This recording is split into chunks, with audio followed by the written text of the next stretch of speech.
Hi friends, and welcome back to Woodland Bunny, a cozy space to talk about books. So today I'm very excited because I picked up in the bookstore this Ultimate Mystery Edition of And Then There Were None by Agatha Christie. So if you've been around recently, you will know that Agatha Christie has quickly become one of my favourite authors of all time, and I could not resist picking up this book because what it entails, from what I can tell, is you read the book and you figure out the mystery rather than the detective figuring it out. And then at the end, there is actually an envelope for you to open, for you to see whether you got it right. And it's basically you trying to figure out before the Scotland Yard detectives managed to. So I'm very excited about this, and I thought we would do a video where we go through it together and perhaps figure it out together. So this will be spoiler filled because obviously I'm going to be saying my thoughts, my conclusions, and yeah, I just thought it'd be a really fun concept. And so I'm very excited to read this book, dive into it, figure out this mystery, although I will forewarn you, I am not very good at figuring out mysteries. Probably wouldn't make a very good detective, but we shall see whether I get it right. So grab yourselves your most warming hot drink, a cozy blanket, and let's get to being detectives.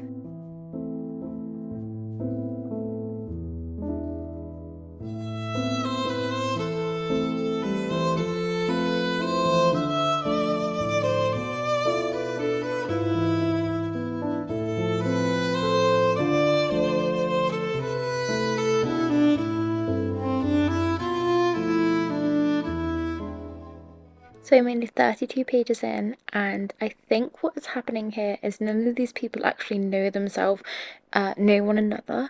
They've all been invited to Soldier Island, and no one really knows why and can remember the person who's invited them. Someone to do with Owens, and they're all on different modes of transport to get there, and they're all kind of making their journey, and it's switching between perspective as to what they're doing and the letter they received for invitation and who they are, like a brief description of them. And now they've kind of just all met to get on to go to Soldier Island. So I'm really intrigued as to who these different people are, why certain people have been invited, whether we're going to be finding that out, etc., etc. So yeah, not really much to go on at the moment, but I'm really hoping that we get a bit more information soon.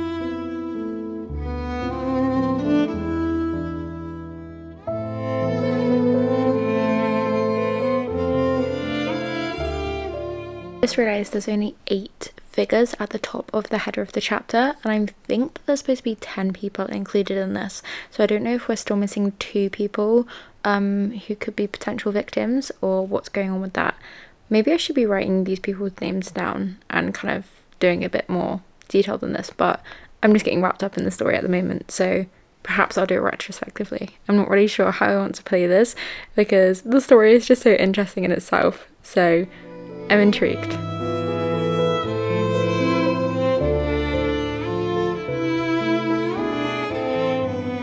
We've just had all 10 people introduced, and Mr. and Mrs. Owens, or Mr. Owens, I'm still not quite sure who's hosting them, hasn't turned up yet. So all of the guests are on the island, including one servant slash one woman who is kind of the maid for everyone, and then one guy who is doing the boats and the handling of things like that, and then obviously all of the guests who we've been introduced into, and everyone is becoming a bit suspicious of this all. And then obviously the poem that is all over this book about the 10 people, the 10 soldier boys, was engraved in front of the fireplace, so that's really intriguing. So yeah, 47 pages in, all 10 suspects are now here. The people who invited them are not yet, and they're now stuck on the island, so I'm intrigued to see where this is going to go. So it's just been revealed why there are 10 people and why all of these 10 people have been invited. The voice announced over the intercom in the house that each of these people have caused some sort of death to someone. So for example, there was someone who caused 21 men death in East African tribe. Someone sent their lover, their wife's lover, to death. So they've all caused a death in some instance. So I'm really intrigued to find out what's happened. Everyone is very shocked by this announcement because they all have just found out that one another are murderers and have all been put together in this house. So after that announcement of them all being murderers, they have got together as to the different stories and the different narratives that have left them and led them to this house, and more discussion about Mr. Owens or Mrs. Owens or whoever they think has invited them. And it's just been announced and kind of figured out that the initials from each of their letters spell out unknown, so it's still unknown as to who actually invited them to this island and to this house and why. So 72 pages through, and much not going on in terms of what's happening, why they've been invited, what's going to happen next, whether any murderers or anything's going to go down, but really intrigued as to what the plan is going forward.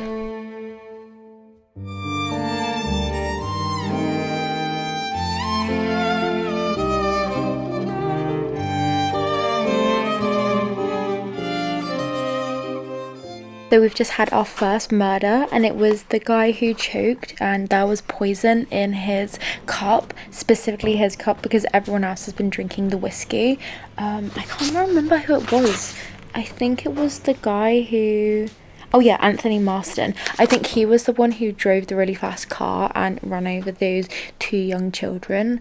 So that's so intriguing how quickly that's happened. 85 pages in, and yeah, everyone is shocked at what's just occurred.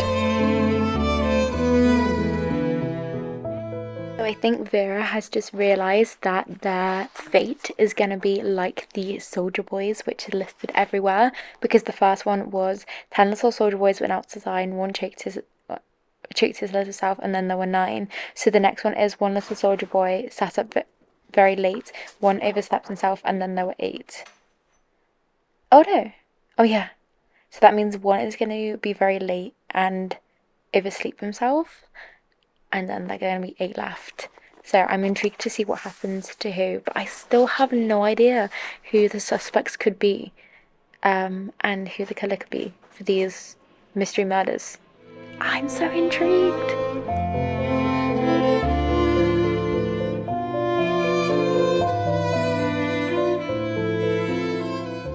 So we've just had another live taken. It was the one who had gone out to sea. He wanted to stay there. Yeah, so 8 little soldier boys travelling in Devon wanted to stay there, and then there were 7. So he was making a comment that he wanted to be there because he knew that he wasn't going to leave the island.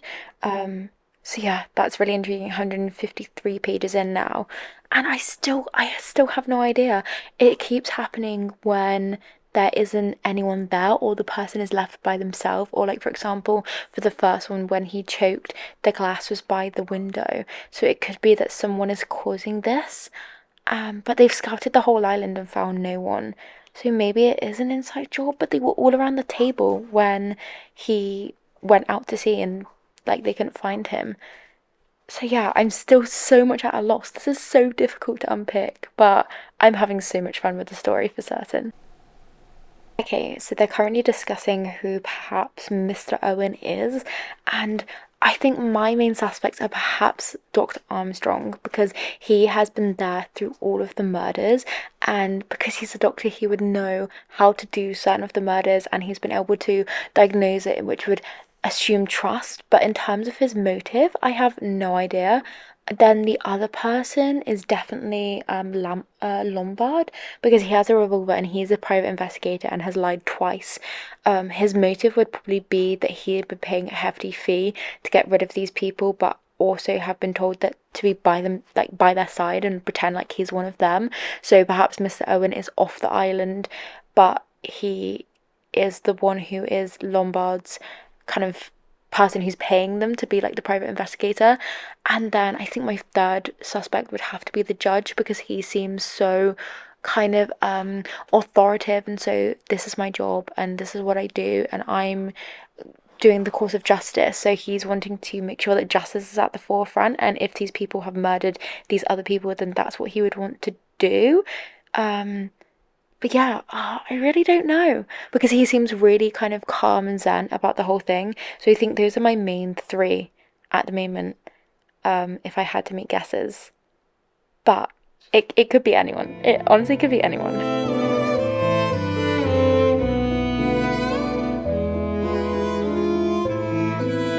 I feel like everyone is acting completely suspiciously now, but I think because I'm suspicious of everyone, the most suspicious person is Roger. And I think if it is an obvious murderer, then it would have to be Roger, because he has access to everything and he knows the house inside out, he knows the people, he does the food, he does the drinks, like he's the one who doesn't have an alibi. So yeah, I really don't know, but this is such a good read.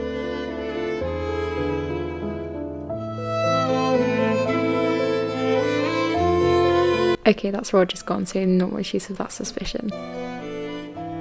We just had someone die by a bee sting, but it was actually a syringe in the back of the neck, and the doctor confirmed that it would have to be a handheld syringe in the back of the neck.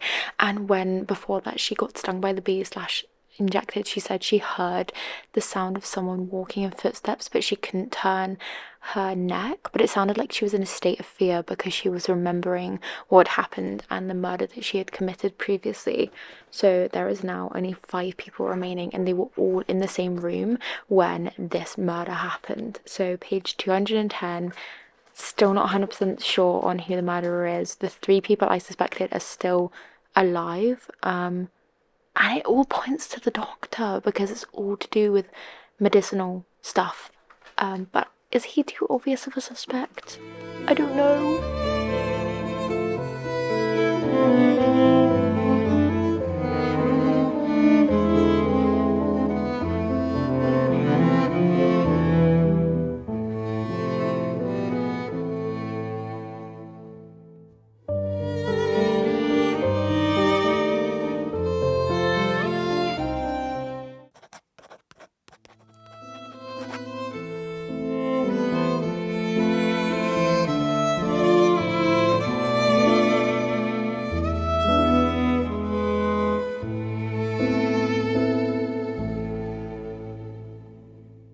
Oh my goodness, I just read the ending of it.